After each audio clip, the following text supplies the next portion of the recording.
Bonjour, je poursuis la saga de Jonathan Hickman sur Avengers avec l'événement Infinity.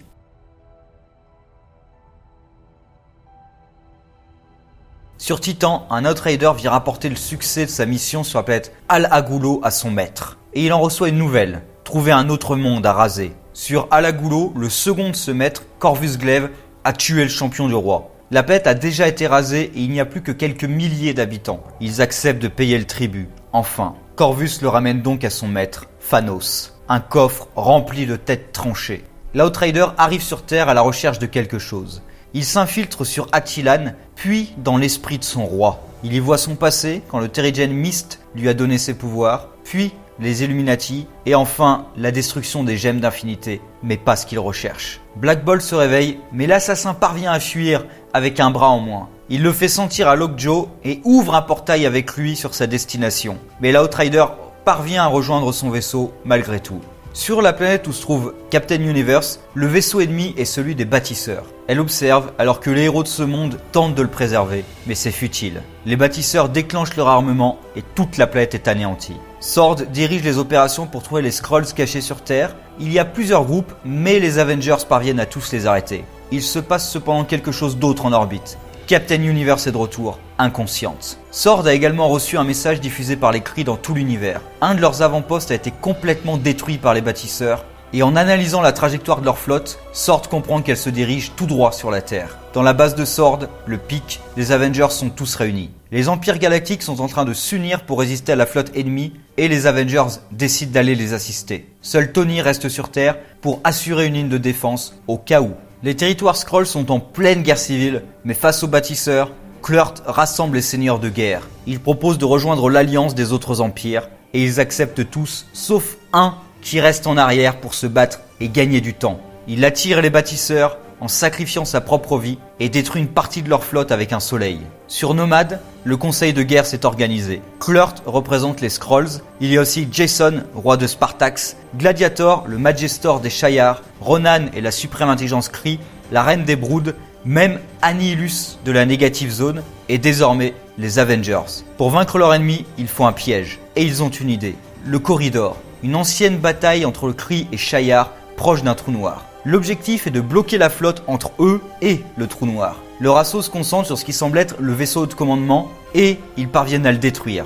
La flotte est alors scindée en deux. Hélas, le piège se referme sur l'Alliance. Les bâtisseurs avaient en effet dissimulé une partie de leur flotte en attendant que tout le monde soit trop engagé au combat. Un tiers de l'armada est détruite en moins d'1 minute. La retraite est sonnée. Manifold téléporte le groupe de Steve, mais celui de Carol est pris dans l'explosion d'un croiseur Shi'ar se retrouvant à la dérive. Steve retrouve la flotte qui s'est rassemblée au-dessus d'une colonie agricole, mais les bâtisseurs reviennent à l'assaut. Gladiator refuse de continuer à fuir et lance une nouvelle attaque. Leur armada est extrêmement puissante et parvient à gagner le combat. Hélas, un ex-nihilo et un Aleph se dirigent sur la planète. Cet ex-nihilo applique l'ordre des bâtisseurs à contre-cœur et celui qui aide les Avengers est horrifié en voyant un nuage noir s'étendre sur toute la planète. Son congénère s'est suicidé pour libérer une peste mortelle. L'Alliance évacue les habitants qu'elle peut, mais beaucoup restent sur ce monde condamné. D'autres mondes tombent face à une même peste et des centaines de millions de réfugiés sont accueillis sur Behemoth, l'anneau-monde. Ex Nihilo y a créé des jardins pour nourrir tout le monde. L'Alliance est démoralisée par la taille de la flotte de cet ennemi qu'ils ne connaissent pas.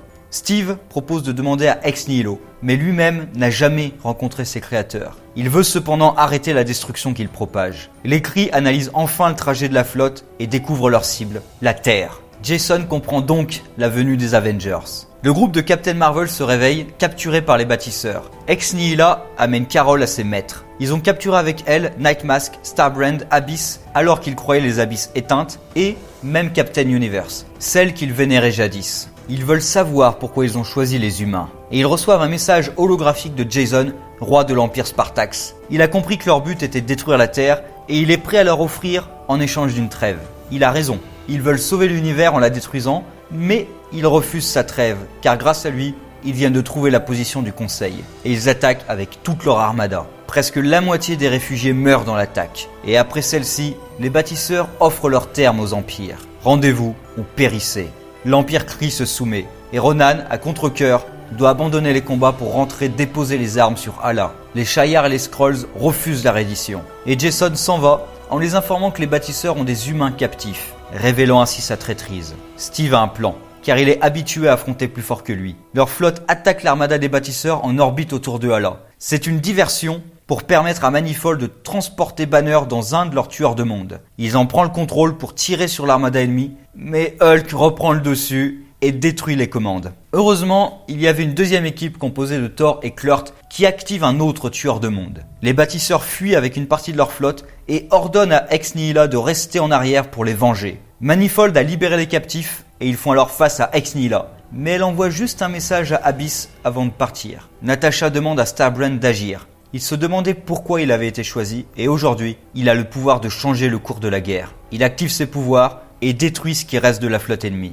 Abyss transmet le message à Ex Nihilo. Le message demandait d'aller les trouver et ils suivent donc Ex Nihila qu'Abyss peut traquer. Ils arrivent à un monde où se trouvent tous les Ex Nihili et ils veulent savoir comment cet Abyss reste en vie alors que les leurs sont morts. Et ils comprennent. Après avoir créé la superstructure de l'univers dans le Superflow, les bâtisseurs ont interdit aux Ex Nihili de créer la vie, et leurs abysses en sont morts, n'ayant plus de raison d'être. Ex Nihilo est fou de rage contre ses propres créateurs. Ces créateurs ont perdu tous leurs tueurs de monde, et l'Alliance est prête à libérer une vague d'annihilation contre eux, même si Annihilus ne pense pas pouvoir la contrôler. Steve propose de profiter de leur victoire pour entamer des discussions, et le bâtisseur resté sur Hala accepte. Steve sait bien que ses intentions sont belliqueuses, mais ils n'ont pas le choix. Ils doivent se rendre.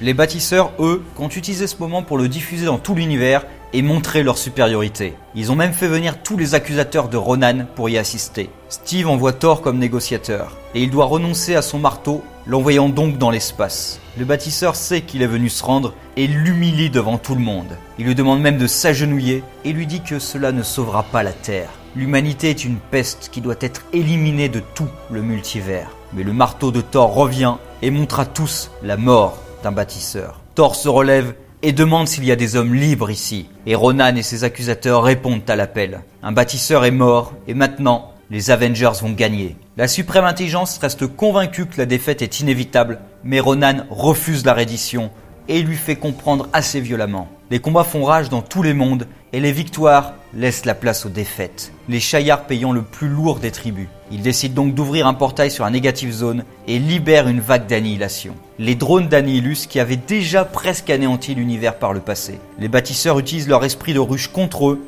et les retournent les uns contre les autres, y compris leur maître. L'Alliance a vraiment besoin d'un miracle et les Ex Nihili tentent ainsi de ramener Captain Universe. Ils y parviennent.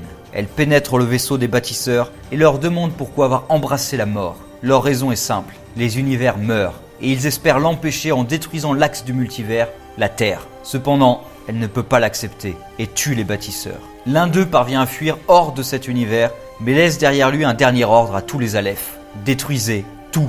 La guerre se conclut alors que tous les peuples se battent sous l'emblème des Avengers qu'ils ont eux-mêmes adopté et Gladiator annonce à Steve que la Terre est tombée. En effet, en parallèle de tout ça, l'Outrider avait rejoint Titan. Il fait face au Black Order de Thanos, Proxima Midnight, Black Dwarf, Ebony Maw et Supergiant. Il révèle que le secret que recherche Thanos est dans l'esprit de Black Bolt, et il obtient alors la récompense qu'il désirait, la mort, celle que vénère et recherche Thanos et ses hommes. Grâce à leur espion dans Sword, ils savent que les héros terrestres sont divisés, et mieux encore, les Avengers sont partis. Il veut en profiter pour prendre son tribut sur Terre. Voyant qu'une des gemmes n'a pas été détruite, mais a seulement disparu, celle du temps, il ordonne au Black Order de la trouver pour lui. À New York, Richards et Tony gagnent du temps grâce au système de défense de leur tour. Au Wakanda, les armées étaient prêtes à combattre Atlantis et sont donc prêtes à combattre les forces du Titan fou. Elles parviennent facilement à repousser Black Dwarf qui se retire avec ses troupes. Ebony Maw, lui, essaie de tirer l'information à travers l'esprit de Strange. L'école Jean Grey des X-Men est aussi attaquée et Supergiant s'empare de l'esprit de Iceman pour combattre ses propres amis. Rachel Grey interrompt sa télépathie alors que les combats font rage autour de Corvus Glaive. Enfin, à Atlantis, Proxima Midnight découvre des ruines dans lesquelles Namor lamente son peuple. Elle est déçue par ce roi et lui demande où elle peut trouver la gemme. En échange de quoi, elle partira sans faire plus de dégâts. Namor s'agenouille et ment. Il dit que la gemme est au Wakanda. Tous les Illuminati reçoivent alors le signal. Une incursion va avoir lieu. Dans le pic, les espions de Thanos sabotent la station, mais sont vite éliminés. Ils ont cependant eu le temps de s'en prendre au système de visée et de traçage, alors qu'une flotte encore plus importante se dirige vers la Terre. Un vaisseau de Thanos se pose sur Attilan, avec Corvus Glaive comme émissaire. Il se présente comme le chef du Cull Obsidian, ou comme il préfère s'appeler, le Black Order. Alors que le monde brûle pour séparer les forts des faibles, Thanos l'a envoyé ici pour exiger un tribut, la tête de tous les inhumains âgés de 16 à 22 ans. La demande n'est pas prise avec beaucoup de sérénité, mais le messager est autorisé à partir en vie. Black Bolt réunit les Illuminati dans la dimension que son frère a trouvée pour leur dire la vérité sur l'objectif de Thanos. Il ne veut pas tuer les inhumains, mais seulement son fils. Dans le passé, plusieurs tribus inhumaines se sont séparées et de l'une d'entre elles, une femme est revenue portant son enfant. Il a été caché sur Terre avec les tribus secrètes. Et Black Bolt donne les données nécessaires pour le trouver à Richards, un codex de tout leur patrimoine génétique. Puis, Strange ramène les Illuminati dans leur dimension. Maximus, qui assistait en secret à la réunion, demande à son frère pourquoi il leur a donné le codex. Black Bolt lui donne le vrai codex, et Maximus comprend son plan. Thanos en a assez d'attendre la réponse d'Attilan.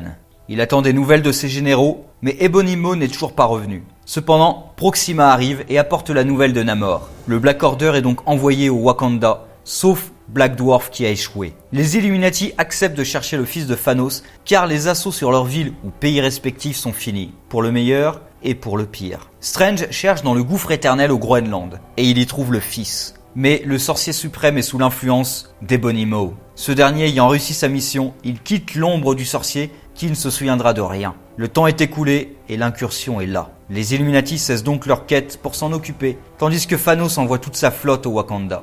Sur Attilan, le Titan vient exiger une réponse à Black Bolt. Il découvre que la cité est vide. En effet, le roi fait téléporter tout le monde. Seul Maximus est resté en arrière pour s'occuper de sa machine. Black Bolt se lève et dit simplement « non ». Sa voix, amplifiée par ses pouvoirs, détruit la cité volante, Attilan, et active la machine de son frère. C'était une bombe terrigène, et la voix de Black Bolt était le détonateur. Elle provoque un nuage qui s'étendra peu à peu sur toute la planète, provoquant la terrigénésis des humains ayant de l'ADN inhumain. Dans les décombres de la cité, Thanos combat le roi pour savoir où est son fils. Toujours sans réponse, il écrase Black Bolt. Son fils, Thane, qui est soigneur dans une des tribus cachées, est soumis à la terrigénésis à cause du nuage. Ses pouvoirs s'activent donc et tuent tout le monde autour de lui. Horrifié, il reçoit la visite de Maw, qui lui offre un cadeau, une armure qui contrôle ses pouvoirs. Pour tuer quelqu'un désormais, il devra entrer en contact direct. Mais cette armure le paralyse également, afin de pouvoir l'offrir à son père. Dans la zone de l'incursion,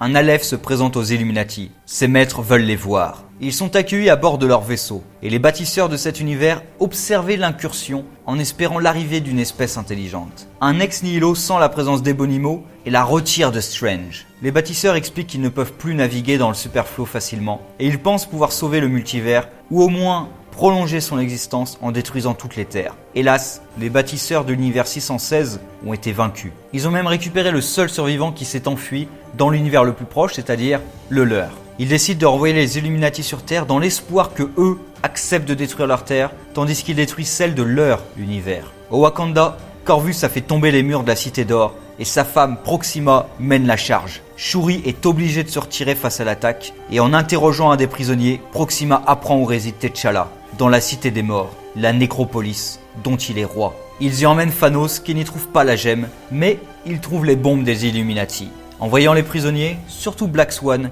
Thanos rejette l'idée de les libérer. Il utilise les pouvoirs de Supergiant pour obtenir les codes de sécurité des bombes à travers l'esprit de Black Bolt, prisonnier. Et il reçoit enfin un message d'Ebonimo. Il part tuer son fils et demande à Supergiant de préparer une bombe pour anéantir cette planète après son départ. Maximus et Lockjaw viennent chercher les Illuminati pour les amener au Wakanda. Mais face aux dégâts, T'Challa est obligé de laisser la cité attendre pour aller à Nécropolis, car les bombes s'y trouvent. Thanos s'apprête à tuer son fils car la simple idée qu'il existe l'empêche de dormir quand quelque chose arrive sur Titan. Les Skrulls, les Kree et les Shi'ar ont prêté leur flotte aux Avengers pour libérer la Terre. Et ils ont commencé à éliminer la défense de la Lune Titan. C'est le calme avant la tempête, alors que Cannonball développe une romance avec Smasher. La flotte est en mauvaise posture car leur nombre est équivalent à ceux qui font le blocus de la Terre. Mais Steve a encore un plan, et il le met en application. Leur assaut fait face au système de défense du pic, contrôlé par Black Dwarf. Steve envoie Manifold pour les faire tomber de l'intérieur, mais le groupe tombe sur Black Dwarf. Ils vont perdre beaucoup trop de temps à l'affronter alors que la flotte est soumise au tir de barrage. Et Manifold va donc chercher des renforts. Les généraux de l'Alliance répondent à l'appel. Ils se battent rapidement et Ronan lui broie le crâne. Les Avengers réussissent enfin à franchir le barrage et reviennent sur Terre, sur la position de Thanos et son fils. Hulk est le premier à frapper, vite rejoint par toute l'équipe. Alors que Thanos et ses forces leur tiennent tête, Ebonimo manipule Thane. Pendant le combat, Corvus Glaive est tué par Hyperion sous les yeux de sa femme Proxima. Cependant, Thanos est bien trop puissant et résiste même à Thor. Ebonimo libère Thane et lui demande s'il accepte d'être le vrai fils de Thanos pour sauver les héros. Il accepte et active alors ses pouvoirs. Si sa main gauche apporte la mort, sa main droite piège Thanos et Proxima dans un état de mort suspendu, piégés dans un cube d'ambre. De leur côté, les Illuminati percent enfin les défenses laissées à Necropolis et font face à Black Bolt manipulé par Supergiant. Strange gagne du temps tandis que Richards bâillonne l'inhumain. Supergiant décide d'activer la bombe. Elle avait juré allégeance à Thanos pour tuer tous ses enfants et en échange, elle attendait sa propre mort. Sa mission est finie et elle va donc à sa mort. Lockjaw la transporte, elle et la bombe, sur une autre planète alors que Maximus active le détonateur. En orbite, Starbrand anéantit ce qui reste de la flotte pirate. Le combat fini, Black Bolt cache le codex et décide de laisser croire à son peuple que lui et Maximus sont morts. Son frère comprend que Thanos ou pas, il comptait faire détonner la bombe pour créer un nouvel âge d'inhumains. La bombe l'a cependant affecté et sa puissance a grandement diminué. Il est en convalescence. Après tous ces combats, la Terre est en train de se reconstruire. Les Ex Nihili, eux, réparent les mondes détruits par leur créateur. L'Empire Shayar a décidé d'étendre sa garde impériale, tandis que le suprême intelligence Kree accepte le retour de Ronan. Kl'rt, de son côté, devient le nouvel empereur d'un empire Skrull renouvelé, et la porte sur la Negative Zone est restée ouverte, Annihilus s'étant approprié une planète. Ebonimo, lui, a complètement disparu avec Thane, et il essaie de le guider pour devenir encore pire que son père. Son père est gardé prisonnier par les Illuminati, et après le désastre du Wakanda, Shuri va à la Nécropolis pour demander des explications à son frère. Il reste vague, mais ses propres gardes le rejettent et révèlent qu'il a rencontré Namor en secret. Il ne peut pas s'expliquer et Shuri lui interdit la cité. Cela amuse bien Namor de voir T'Challa faire face à ce choix impossible, lui-même ayant perdu son peuple. D'autres font également des choix impossibles. Strange s'isole pour enfin obtenir les pouvoirs interdits qu'il étudiait. Et après avoir enfin désactivé tous les pièges que Thanos avait laissés derrière, les Illuminati ont accès à Black Swan qui se moque d'eux. Les bâtisseurs n'existent que dans 5000 univers et leur flotte était conçue pour le superflow, raison pour laquelle ils ne pouvaient pas aller autrement qu'en ligne droite dans cet univers. Et même eux ne sont rien face à Raboum Halal, le grand destructeur. Elle leur annonce des menaces bien pires encore. Les Mapmakers, mais aussi les Black Priests, le Sinu Sarum, les Ivory Kings et d'autres. Ils doivent cesser de jouer et prendre de véritables décisions, car en ce moment, tout meurt.